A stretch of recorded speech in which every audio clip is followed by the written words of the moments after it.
Sincérité. Jésus parle de l'importance de notre caractère. 27 juillet 2015. Parole de Jésus à Sœur Claire, traduite et lue par Justine.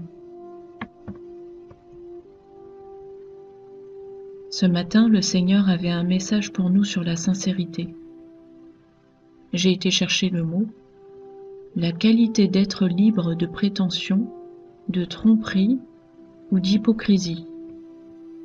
Honnêteté, authenticité, vérité, intégrité, fiabilité, simplicité, ouverture. Le Seigneur a commencé. Une des choses que je préfère dans un de mes vaisseaux est la sincérité. Il y a une vibration qui accompagne la vérité. Elle est très subtile, mais puissante. Comme il a été dit, la vérité porte sa propre onction. Quand quelqu'un dit la vérité, cette vibration pénètre profondément dans le cœur de cette âme. Elle s'y loge, ne la quitte jamais et devient une partie de cette personne. Je souhaite que tous mes vaisseaux soient sans prétention et soient sincères. Mais c'est coûteux. Dès l'enfance, on vous apprend à cacher vos faiblesses, à donner l'impression d'être fort, parfait, sans défaut. Cela a pour effet de construire des murs d'aliénation et de faux semblants pour protéger l'homme intérieur, qui est vulnérable, tendre et doux. C'est un mécanisme de survie sociale qui n'a absolument aucune utilité dans mon royaume sur terre. Vous n'êtes pas des dieux, vous êtes des humains avec des défauts, et quand vous les cachez, vous empêchez avec votre affectif toute croissance spirituelle en vous-même, mais aussi chez les autres. Quand nos défauts sont exposés au monde, cela nous oblige à travailler dessus. Ils ne seront pas tolérés par les autres, dans le sens où ils peuvent continuer à faire des dégâts et leur être préjudiciables. J'en parle ouvertement et je vous demande de faire de même. S'il n'y a pas de solidarité entre les personnes, vous devenez des îlots impénétrables, cachés, obscurs, honteux, obtus et fermés. C'est l'état de la société maintenant, mais pas dans les cieux.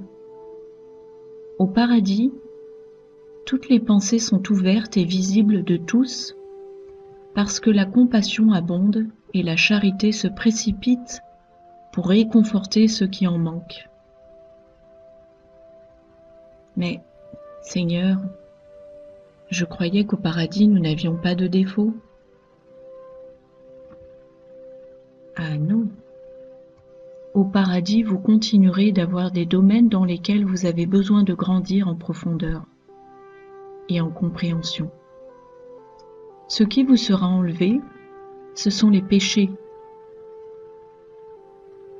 Seigneur, c'est difficile à cerner parce que j'ai toujours entendu dire qu'au paradis nous serons parfaits, pleinement accomplis, ne manquant de rien. Après avoir dit ça, je me suis souvenu de la rivière de vie pour la guérison des nations. Voir Révélation 22, 1 et 2. Donc, de toute évidence, il y aura des lacunes, et un rétablissement devra prendre place.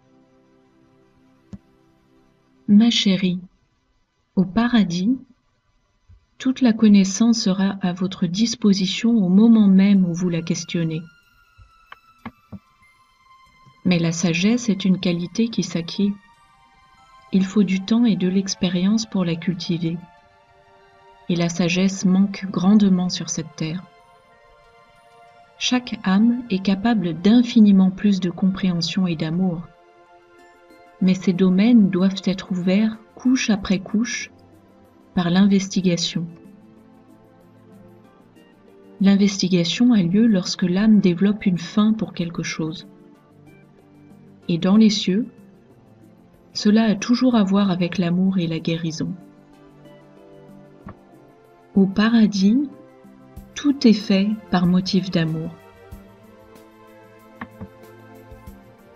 Seigneur, qu'en est-il des choses comme la mécanique, l'architecture, l'énergie, etc. Même ces choses commencent avec le motif d'améliorer, d'aider et d'enrichir la vie. Ce sont des dons provenant de l'amour. Juste quand il a dit cela, je me suis rappelé les Écritures. Les prophéties prendront fin, les langues cesseront, la connaissance disparaîtra, mais l'amour ne périra jamais. Voir 1 Corinthiens 13, 8.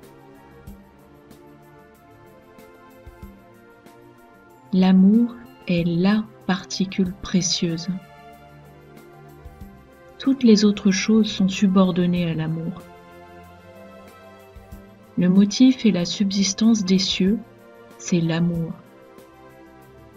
Il n'y a rien qui se produise dans les cieux qui n'ait pas l'amour comme source.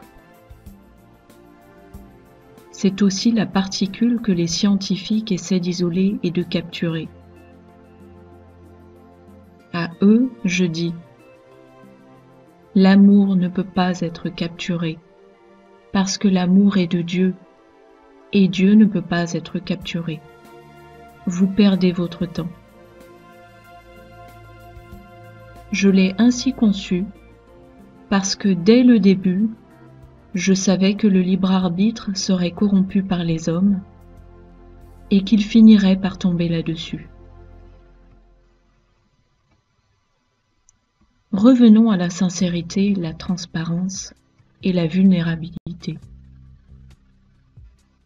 Ce que je veux que vous continuiez à manifester sur cette chaîne est cette franchise dans laquelle on ne ressent pas de risque à être soi-même. C'est l'amour inconditionnel en action. Quand les gens peuvent confesser ouvertement leurs fautes, confessez vos fautes les uns aux autres, il y a compréhension, guérison et un sentiment de solidarité plutôt que d'isolement. Vous voyez que c'est cet isolement qui pousse les gens au bord de la folie. Leur vie perd de son intérêt dans le monde en général, quand leurs fautes ne peuvent être exposées au grand jour et traitées. Ils vivent une double vie, celle qu'ils montrent aux autres pour être acceptés, et celle qui se passe réellement à l'intérieur d'eux. Quand ces deux vies sont réconciliées l'une avec l'autre, vous devenez entier et guérissez. Mais, aussi longtemps qu'elles sont séparées, il y a un élément de maladie qui fait obstacle à la croissance. Vous ne pouvez pas grandir et aller de l'avant lorsque vous traînez votre côté sombre et devez le couvrir constamment. Vous devez vous en sortir avec ce qui se passe réellement, tout en faisant mine de rien. Cette double vie n'en finit pas d'être fatigante. Donc, il est beaucoup plus facile d'être qui vous êtes vraiment et y faire face. Mon objectif sur cette chaîne est d'amener des âmes à un endroit où l'on peut se battre avec ses défauts et travailler sur eux sans condamnation. C'est là que le véritable amour émerge pour se nourrir et se renforcer les uns les autres. Comme j'aime voir la bonté des âmes qui réconfortent le faible et l'opprimé. Comme j'aime voir cette charité en action quand elle s'exprime sur terre tout comme elle accourt dans les cieux. Tous ceux qui ont déjà visité le paradis savent que les pensées y sont totalement visibles par tout le monde. Et comme tu en as fait l'expérience, quand elles sont difficiles, tout le monde se précipite pour te réconforter. Oui, en effet, j'ai eu une expérience dans les cieux. J'ai été invitée à un dîner avec une certaine famille très sainte qui a vécu au XIXe siècle et dont chaque membre a consacré sa vie à Dieu à 100%. Alors que nous étions tous assis à table, la personne de cette famille dont j'admire les écrits a fait son entrée et s'est assise à la tête de la table en face de Jésus, tandis que j'étais assise à sa gauche.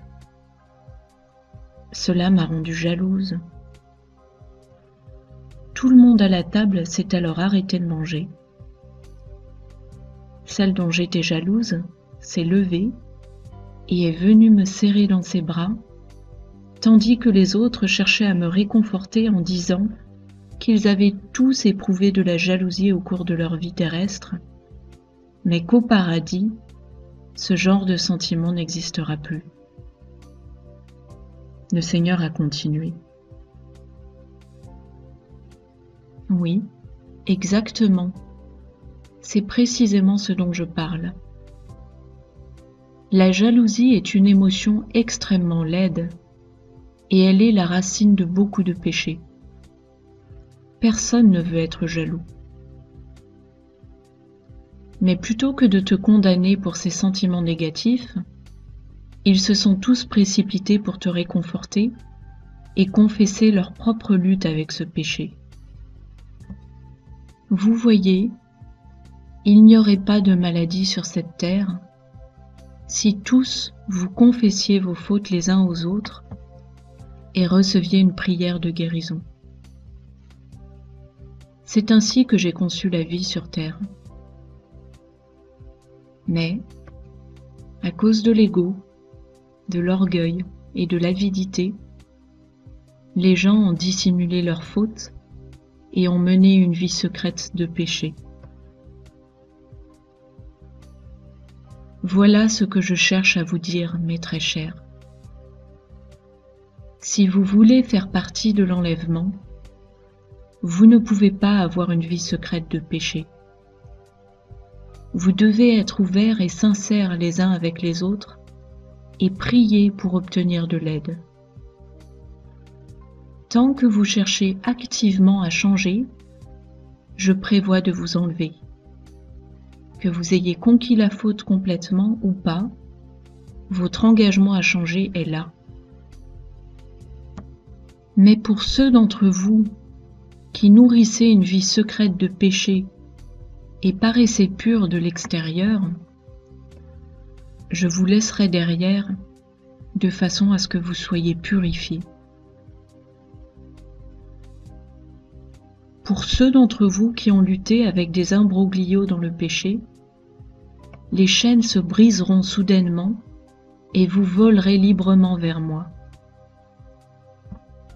En un clin d'œil, vous serez délivrés des péchés qui vous assaillaient et vous piégeaient. Les péchés contre lesquels vous avez lutté pendant des décennies s'évaporeront soudainement. Rien de sombre ne pourra s'accrocher à vous ou vous retenir. En un clin d'œil, la grâce transformatrice vous libérera des liens terrestres. Ce sera mon magnifique cadeau pour ma fiancée. Maintenant, je veux que vous preniez ces pensées à cœur, mes très chers. Je vous donne une chance de vous repentir des péchés cachés dans votre vie. Apportez-moi ces choses. Confessez-les ouvertement. Demandez la prière de vos amis. Laissez la lumière briller dans ces endroits sombres. Priez les uns pour les autres. Ouvrez les fenêtres pour laisser entrer la grâce et lui permettre de vous transformer complètement. Alors, à ce moment-là, il n'y aura plus aucun obstacle à votre envolée vers moi. Vraiment, vous serez libérés. Je vous bénis maintenant pour embrasser une vie sainte où il n'y a plus de recoins moisis, où les démons peuvent se cacher, plus d'hameçons qu'ils peuvent utiliser contre vous. Votre transparence et ma délivrance se sont rencontrées. Je vous ferai sortir de votre fosse, sortir du désespoir dû à ces choses que vous n'avez jamais pu conquérir. Je vous libérerai de la honte que vous ressentiez, pensant que vous étiez le ou la seule. Je vous délivrerai de la servitude et des béquilles qui vous entravaient et rendaient impossible le fait de marcher en toute liberté. Je vous bénis ce jour, pour que vous vous ouvriez au refuge sûr de mon amour, dans lequel vous allez acquérir tout ce dont vous avez besoin pour marcher dans cet engagement.